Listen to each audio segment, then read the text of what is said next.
YouTube, what's happening is Thursday, July 25th. As you can see, it is a much lighter slate of games today compared to yesterday, which, to be honest, I am thankful for. It has been a rough couple days around here. You can see how much red there was yesterday. Not good. Overall, still up 55 units for the season. Football cannot get here soon enough, I swear. So before we jump into the games, we're going to do a little housekeeping around here first. Starting today, memberships are now a thing on this channel. You can join. It's $10 a month. There's one tier. There's all it is.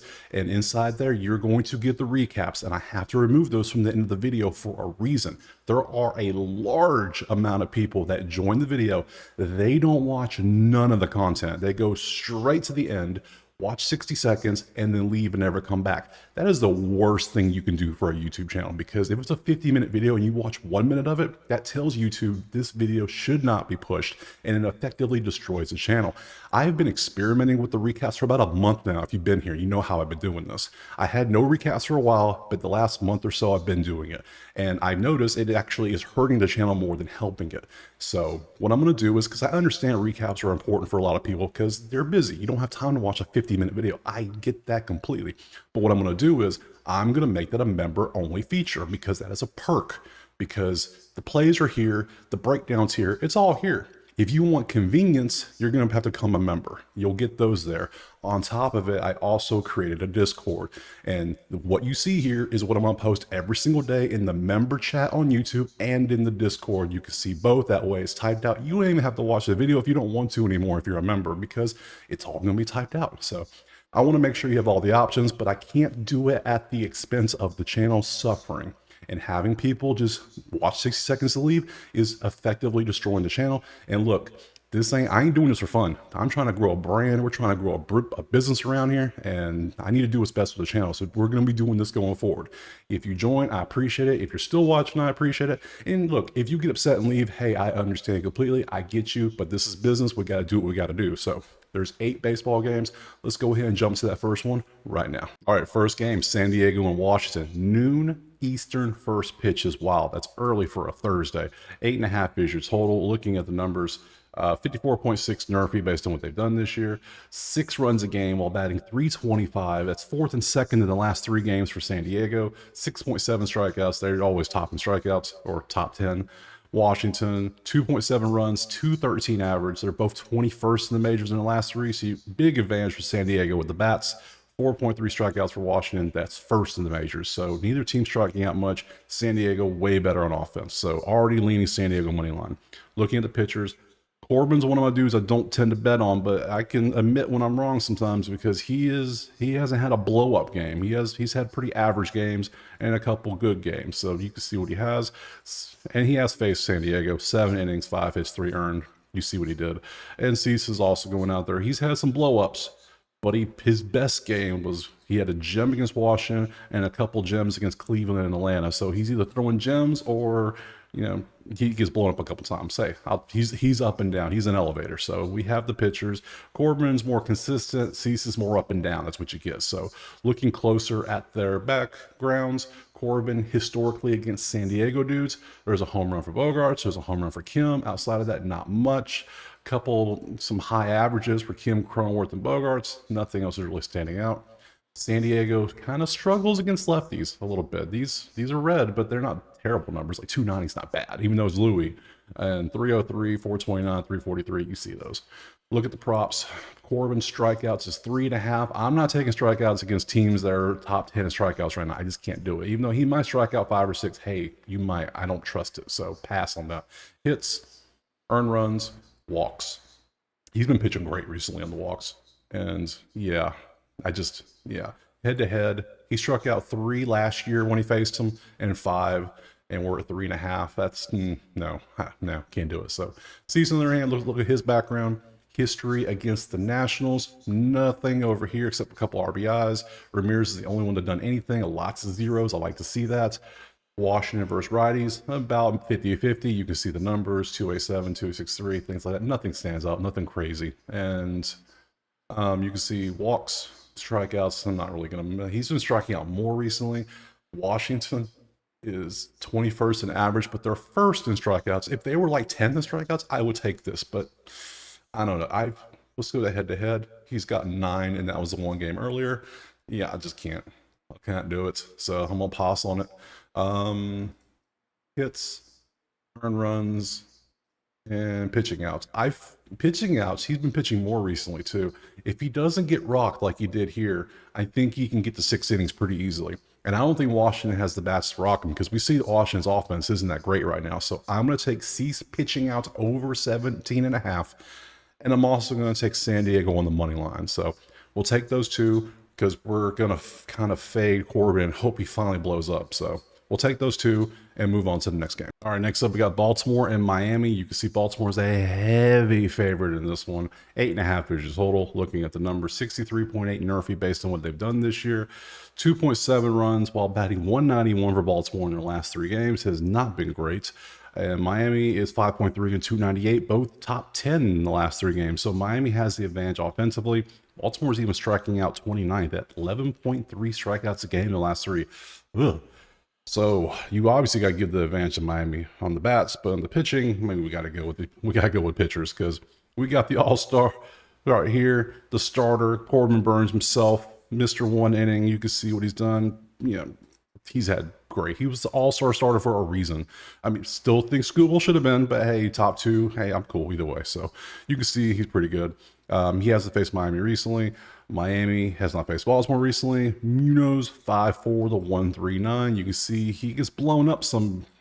So we have a confusing, we don't know who's facing the pitcher from Miami versus the Baltimore offense, which is struggling. So who knows who's going to win that battle? And the Miami offense versus Burnes. I still think Burnes wins that battle. So, but I'm not confident enough to put Baltimore in the money line. Not today. I've been kind of burned hard this week. So let's dig a little deeper. Burnes historically versus Miami. Whole lot of nothing outside of a couple hits for Gordon or 1 hit for Gordon. There's a lot of nothing out there, a lot of dark red.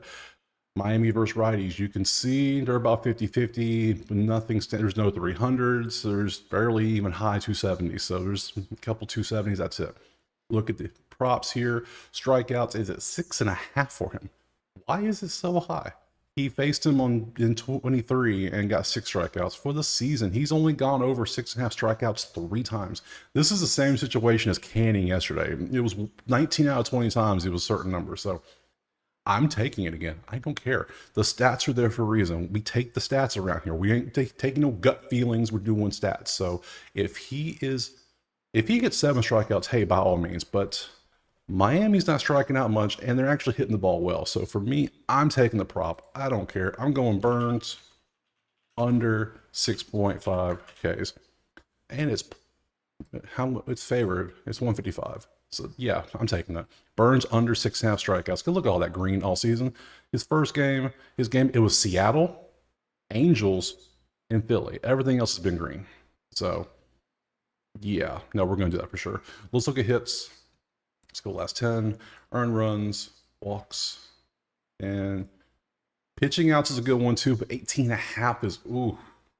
17.5 is guaranteed. You can see he's going 6 innings. But outside of that, Let's go to Munoz now. Let's look at him. History, never faced Baltimore. Baltimore versus righties. They're better against righties. There's more green up here. So you got 302 for Gunnar, and you can see the rest of the dudes out there. Look at their stats. Hits are kind of up.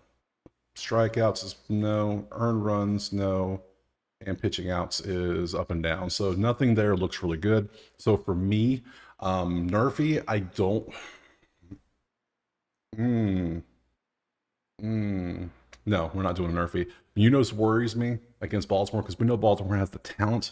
They're just struggling right now, and this might be a breakout. I just can't do it. NRFI, no. And NRFI's went like what 4 and 11, 4 and 12 yesterday. It was crazy. Or 5 and 12. It was something crazy. So, yeah, I'm taking Burnes under 6.5 strikeouts. I'm not taking a side. I'm not taking a total. I'm not taking a NRFI. Just Burnes 6.5 strikeouts under next game. All right, next up, it's gonna be a quick one. We got Detroit versus Cleveland. We don't know who's pitching for Detroit. That's why. Cleveland pretty heavy favorite. 8 is your total. Looking at the numbers, 47.3% on the NRFI, 4.3 with a 2.08 average for Detroit. That's 11th and 22nd. Cleveland 3 runs, but a 273 average. So you can see how that doesn't make sense at all. And they're both middle of the road in strikeouts. Pitching is Gavin Williams. He's only pitched in 4 games, but one of them was Detroit on the 8th. So not too long ago, he pitched 5 innings, 4 hit, pretty good. You can't ask for better. Only 1 walk, 5 strikeouts, good game. Outside of that, a couple games he got a little roughed up, but you get what you get. So let's look over at the props for him. Historically versus Detroit, we do have that one game. We can see how they did. You can see how Detroit hits righties, about 50-50. Nothing truly stands out in this group right here. And then we look at the things. We want last 10 strikeouts. He's been under 5.5 in his last 10 games. For 2024, it's only pitched 4 games. He's been under every game, including he got 5 against Detroit on the 8th. So, I mean, that seems high for him, because especially since Detroit is, they're 9.3 on strikeouts. I'm not liking it. Let's look at hits, last 4, earned runs, walks. Nothing's truly standing out. So if you really want to mess with it, I mean, you can look at his last 20. You can see how he's done. Yeah, I'm not liking anything in this game. So for me personally, I'm going to leave us here. If Detroit announces a pitcher, you can come back and see this if you want. But for me, I'm just going to pass on it completely and move on to the next game. All right, next up, we got the White Sox and the Rangers. Rangers are a heavy favorite in this one, over 245. Ooh, it's the best number. 8 is your total. Looking at the numbers, 59% NRFI based on what they've done this year. 2.3 with a 162 for Chicago. 5.7 with 270 for Texas. They have ramped up because they've been playing the White Sox. You can see how they're done. Chicago's dead last in strikeouts at 12.3, Texas 7.3. So you got to give Texas the advantages here.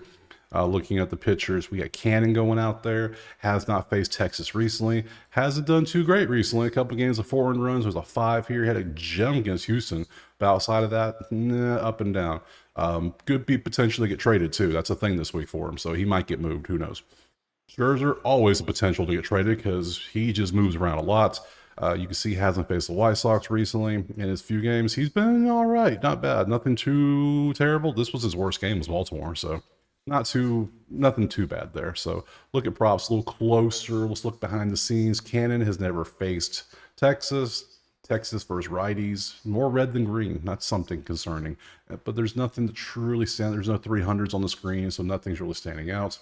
Let's look at some earned runs, strikeouts, hits, walks. None of the props are really standing out here for him. Let's go to Scherzer now. Scherzer history should have some against the White Sox. No home runs. We got some RBIs though.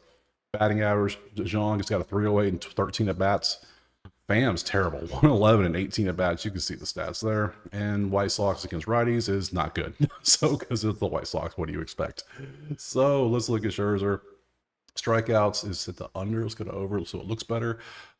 He's gone 5.5. Yeah, no, I'm not taking that. Walks. What? Why is it? Okay, I see the odds there, but come on. So you're betting, does he throw a walk or not?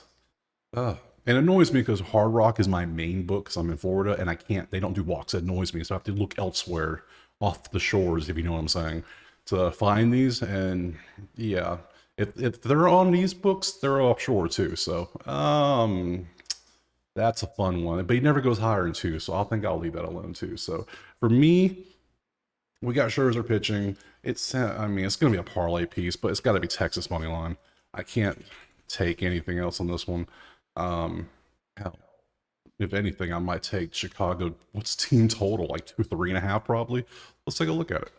Let's look at team props. White Sox runs under 3.5 is 150. Yeah, that's too juicy for me. I don't want to mess with that too much.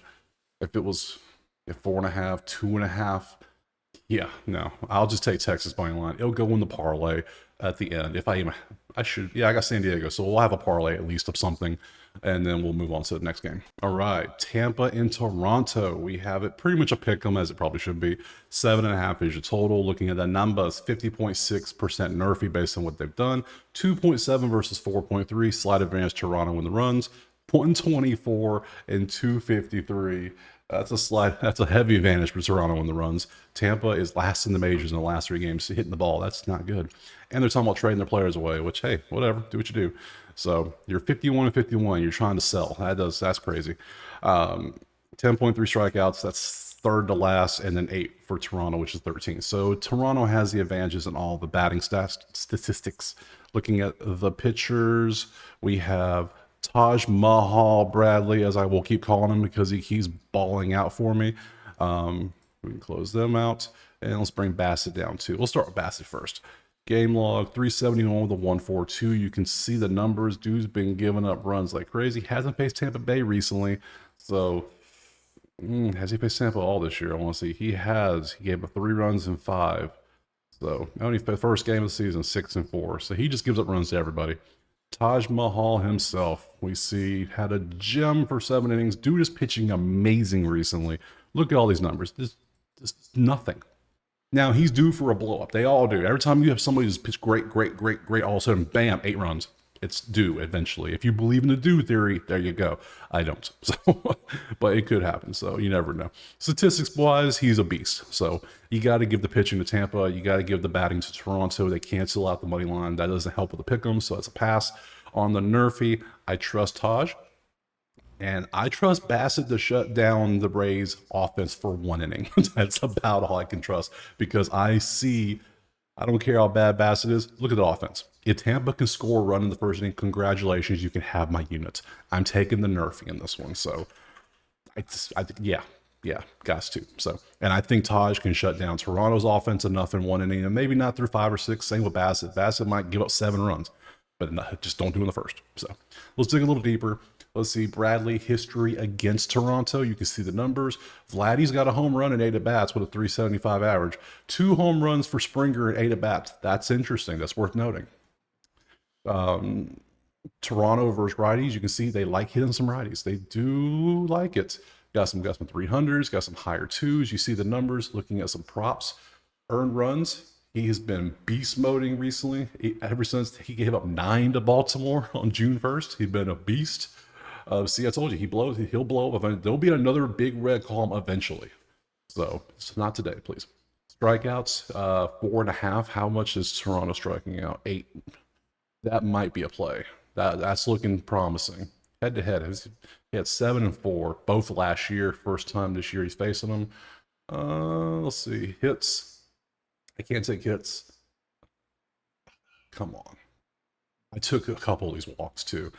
Ooh, and pitching outs. Let's look.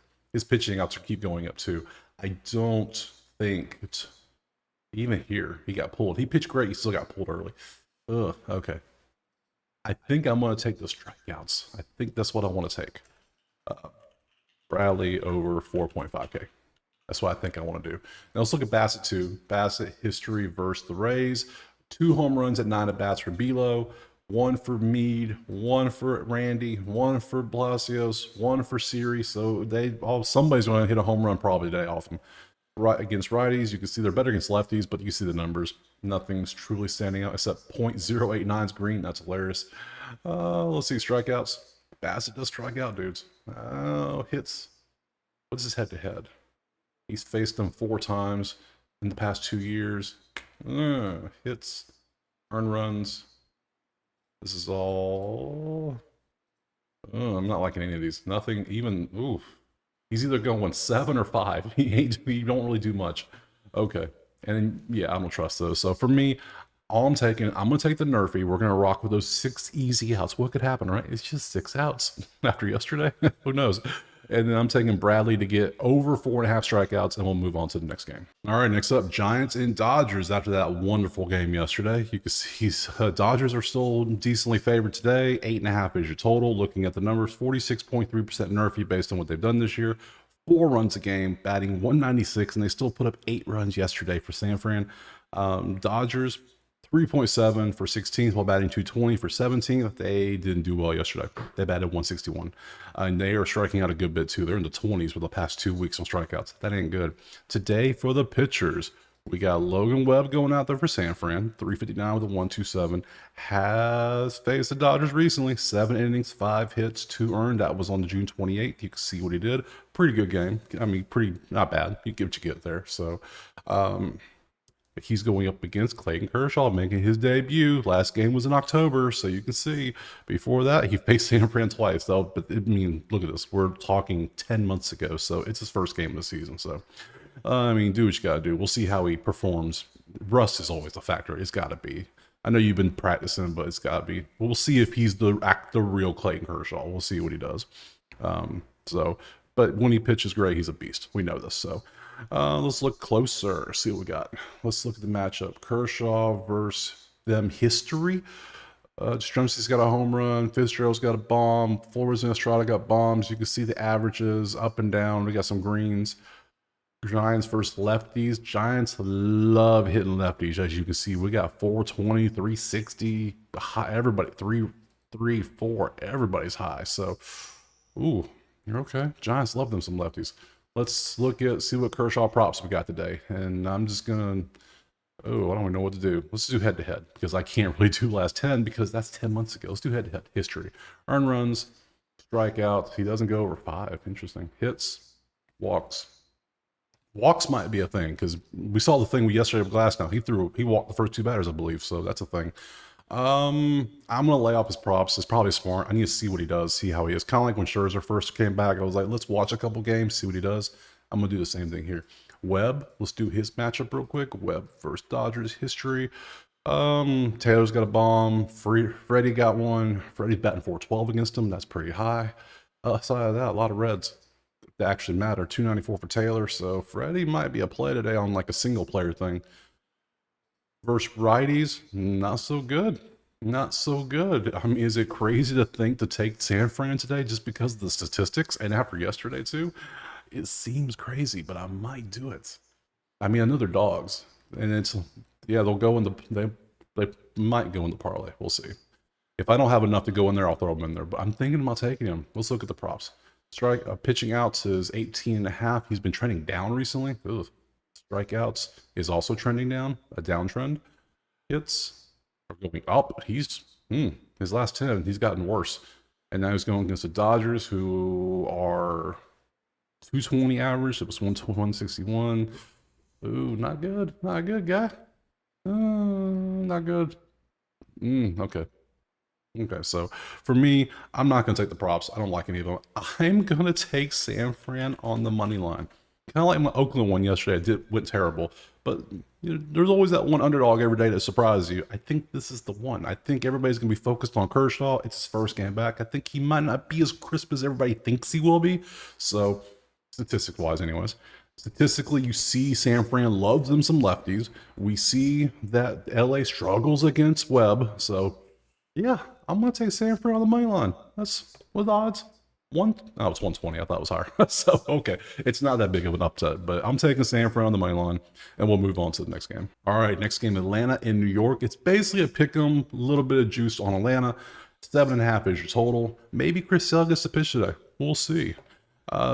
67.2 nerfy% based on what they've done this year. Atlanta's offense is still doing what they do, which is stay cold. 2.3 runs while batting 220. The Mets are on fire, 7 and 297, and the Braves are striking out a ton, 9.3 versus 8.3. So looking at the pitchers, we've gone over Sale 3 days in a row now, so do it again. This time it's against the Mets, so different opponent. Hasn't faced the Mets recently. You can see the numbers here. Nothing truly stands out. Pretty great numbers. Severino's going out there for the Mets, though. Has not faced the Braves recently. Got roughed up there, and there, but bounced back with a nice game here. So far, you got to give the advantage to Atlanta with pitching and the advantage of the bats to the Mets. Look at the props a little closer. Severino, history against the Braves. Ozuna's got a home run. He's got a home run. Outside of that, not really too much to talk about. Look at the righties here. We have Atlanta versus righties historically. You can see all the numbers. You can see nothing really stands out. Nothing truly there. So looking at the props, pitching outs, 17.5. It looks like a play, even though it's 215. Ooh, that's high. This is one of those like prize pick, definitely prize pick. That's something to throw in there because I think he hits. I don't think Atlanta gets really far with him. So for me, Severino over 17.5 PO is going to be an option. We'll see if it stays. Strikeouts. Let's look ahead too. This was 2013. This was May. These are different Braves teams completely compared to now. So I'm not touching. We're fine there. So let's do strikeouts, hits, earned runs. Nothing else looks good. Let's go to Sale now. Different opponent. So him versus the Mets historically. Bunch of zeros. We got some threes. Nothing truly stands out. Mets against lefties. That's a lot of green. Mets, as most people know, the Mets love hitting lefties. They're always top 10 this season against them. And you can see why. Look at the averages. They just rake against lefties. That's not good for Chris Sale. So, and I mean, I like Chris Sale, but it might be a rough day for him because we know he's probably not going to get much run support. So, let's look at his props. Earned runs. 8 was the last time since Oakland. Outside that, it's been good. Head to head, I mean, he has not faced the Mets according to this recently. That's funny. Strikeouts, you can see the numbers. Hits, let's go last 10, looks better. Walks and pitching outs. That's funny. So you can see all this. Let me look at this again real quick. Bang, bang, bang. Yeah, 333, 667. You can see the numbers here and what they've done. Nothing truly stands out there either. So I don't know why head to head's not highlighted. Okay, whatever. Pitching out's been going down for him a little bit. If the Mets bats weren't so hot, I would take over, but we see the Mets are absolutely on fire with the bats. So for me, I'm taking Severino pitching outs over 17.5, and I'm going to take the Mets on the money line because we are getting that little, you can get plus 100 out there. So I'm going to take that Mets money line. I just don't think Chris Sale gets enough run support because the bats roll for Atlanta. Let's move on to the last game. All right, last game on the docket, we got Oakland and the Angels. This is pretty much a pick 'em with a 9.5 total. 63% NERFy based on what they've done this year. 4.3 with a 291 average. That's 11th and 7th in the majors in the last 3 for Oakland. Pretty good numbers. Angels 3.3 with a 181. That's 17th and 27th. Not that great. So you can see the strikeouts. Oakland's doing better on strikeouts. Angels striking out a ton. Looking at the pitchers, we have Kenny Rosenberg going out there for his 3rd start. His last game, which was 5 days ago, was against Oakland. 4 innings, 4 hits, and an earned run. Pretty good game. Pretty good 4 innings. Can't complain there. So he is technically a reliever, but he's in his 2 games, he's pitched those. So there you go.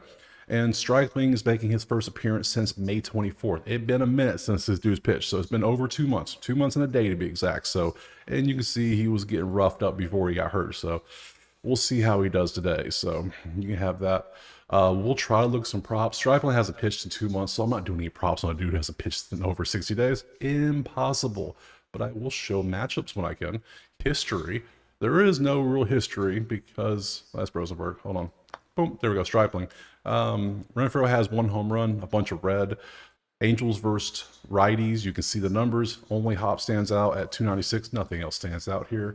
And if we want to look at props, we can see how he's done up until he was hurt for 2 months. Hits, strikeouts, earned runs, walks. I'm not taking props on either of these dudes because one is only pitched 2 games and one hasn't pitched in 2 months. So pass on that completely. To me, I'm leaving this entire game alone. I don't trust nothing in this game because even though the dude's only pitched 2 games for the Angels, he has good numbers. He might be a stud. I can't do it. So for me, I'm going to pass on this game completely and call it a day. All right, that's it. That's all 8 games broken down. Much smaller slate. After this week, I think we all need a little bit of a break after the beating we were taking this week. So overall, the recap, if you're looking for it, like I said at the start of the video, it is a member-only feature. Now you must join the membership. If you join, you get to see the recap. You ain't even got to watch the video, and you get access to Discord if you want to do that, where you can see, it's going to look like this in both places. That way you can see it. So it's a way to help keep the channel growing without, crushing it with the views and still able to help people out with the plays and everything. So this is the way we're going to go forward. It's a business decision. We got to do what we got to do around here. So on top of that, I will tell you that the Moneyline Parlay, I forgot to mention that. I need a little section just for the Moneyline. So we're going to add that soon. But since you're here, I'll tell you the Moneyline Parlay anyways. Moneyline Parlay is going to be San Diego, Texas, and San Fran, and New York. Those 4. I know San Fran's a slight dog, and the Mets are pretty much pick on, but we're going to put all 4 together because why not? Because after yesterday, who knows what the hell's going to happen to baseball. So we'll take those 4. If you want the full recap, check out, join the membership, share, like, subscribe, check out the socials. It's the same name at Twitter, Instagram, TikTok, Snap, everywhere. And outside of that, leave a comment. Let me know what you're planning today. Hopefully we don't have another red day. It's been a wild one this week. So I appreciate you watching, and we'll see you tomorrow. Peace.